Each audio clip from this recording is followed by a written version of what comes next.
ముఖ్యమంత్రి సహాయ నిధి దరఖాస్తులను ఇక నుంచి ఆన్లైన్లో స్వీకరించనున్నారు. సీఎంఆర్ఎఫ్ నిధులు పక్కదారి పట్టకుండా పారదర్శకతతో నిర్వహించాలని ముఖ్యమంత్రి రేవంత్ రెడ్డి ఇచ్చిన ఆదేశాల మేరకు ఈ నిర్ణయం తీసుకున్నారు. ఇందుకోసం సెంటర్ ఫర్ గుడ్ గవర్నెన్స్ ఆధ్వర్యంలో వెబ్సైట్ను రూపొందించారు. సచివాలయంలో సీఎం రేవంత్ రెడ్డి ఈ వెబ్సైట్ను ప్రారంభించారు.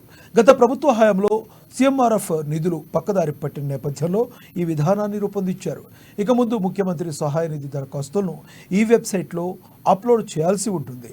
సీఎంఆర్ఎఫ్ కోసం తమ వద్దకు వచ్చే వారి వివరాలు తీసుకుని ఎమ్మెల్యే, ఎమ్మెల్సీలు తమ సిఫార్సు లేఖలను జత చేసి అప్లోడ్ చేయాల్సి ఉంటుంది. అప్లికేషన్లో సంబంధిత దరఖాస్తుదారుల బ్యాంక్ అకౌంట్ నెంబర్ తప్పనిసరిగా ఇవ్వాలి. అప్లోడ్ చేసిన తర్వాత సీఎంఆర్ఎఫ్కు సంబంధించిన ఒక కోడ్ ఇస్తారు. ఆ కోడ్ ఆధారంగా ఒరిజినల్ మెడికల్ బిల్లును సచివాలయంలో అందజేయాల్సి ఉంటుంది.